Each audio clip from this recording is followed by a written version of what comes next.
For months now, the city of Bakhmut has been the epicentre of the war in Ukraine. The battle there has been one of the most brutal of the conflict, with high numbers of casualties on both sides. Almost all of the city's 70,000 occupants have fled.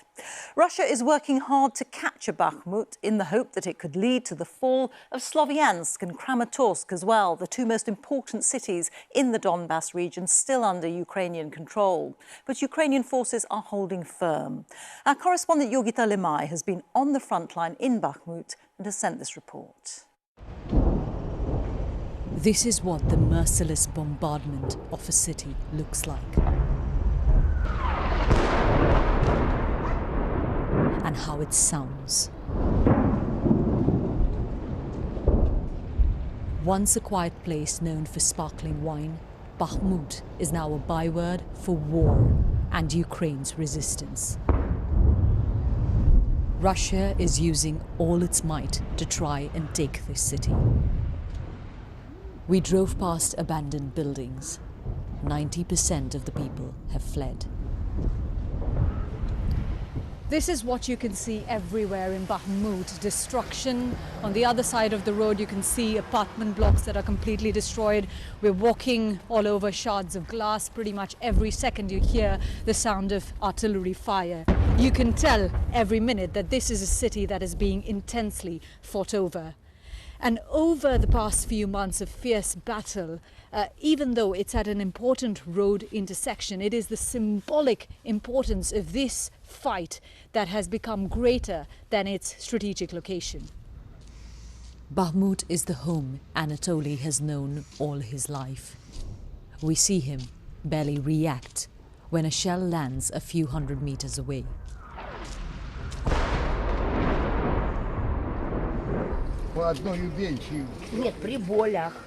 He's come to an aid centre, a lifeline for those still here.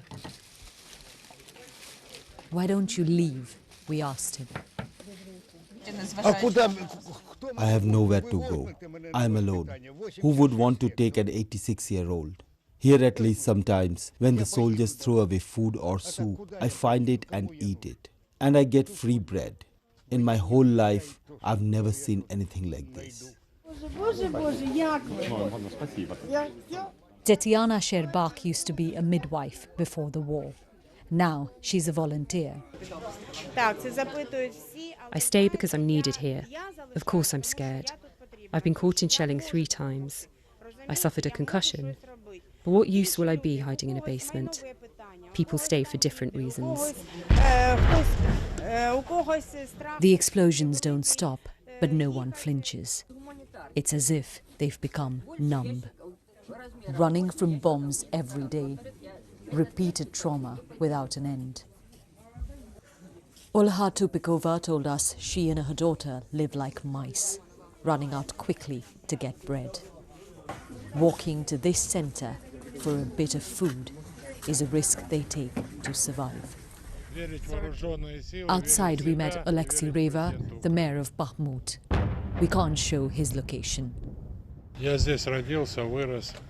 It is my job, my life, my fate to stay here. I won't leave the people, and I trust that Ukraine's military won't allow my city to fall, he said. We went to see Ukrainian defense, taken to a location we can't disclose. Underground to one of their command centers in the city. The heart of the military operation. Few journalists have been here.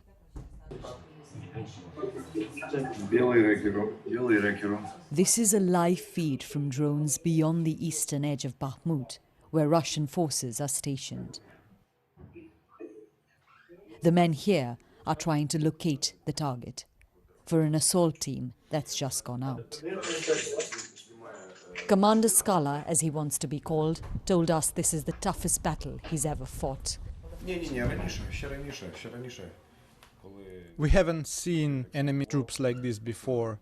Their soldiers openly advance under fire, even if they're littering the ground with their bodies, even if only 20 are left of their 60 men.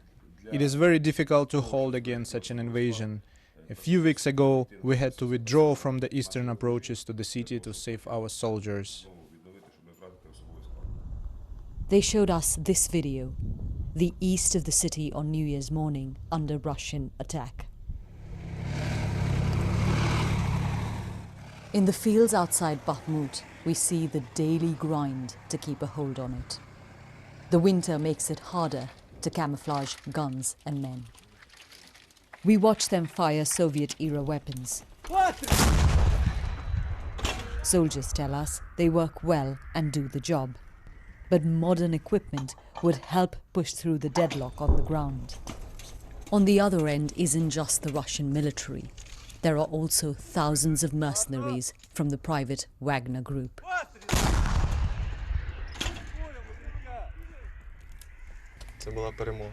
They expect incoming fire, so we retreat to a bunker. Why does it feel like it's deadlocked on the ground? It's stuck for many reasons. The winter makes it harder to use equipment. We also have a shortage of weapons and ammunition. 21-year-old Alexander replies.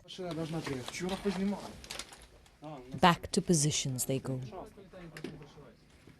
Each side trying to wear the other down in this battle of endurance. Yogita Limaye, BBC News, Bakhmut. And Yogita was reporting there with her team, Imogen Anderson, Sanjay Ganguly and Mariana Matvichuk. Well, we can talk to Yogita, who is now in Kiev. Yogita, it's nearly a year since this conflict started. What hope is there of a resolution?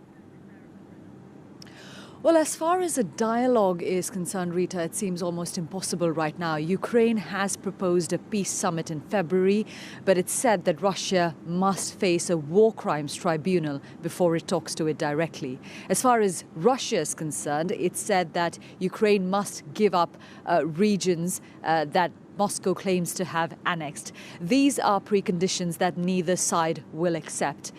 Militarily, what we've seen on the front lines there in Bakhmut is that there are very little advances being made by either side. But when we say that, it doesn't mean that it's not a deadly battle. Ukrainian and Russian soldiers are dying every day. And then there's the continuous bombardment of Ukrainian cities, which we witnessed not just there in Bakhmut, but also in the south, in the city of Kherson, where we were last week, where civilians are also dying every single day. In Bakhmut today, Ukrainian police say that 2 elderly women were killed because of shelling in the city.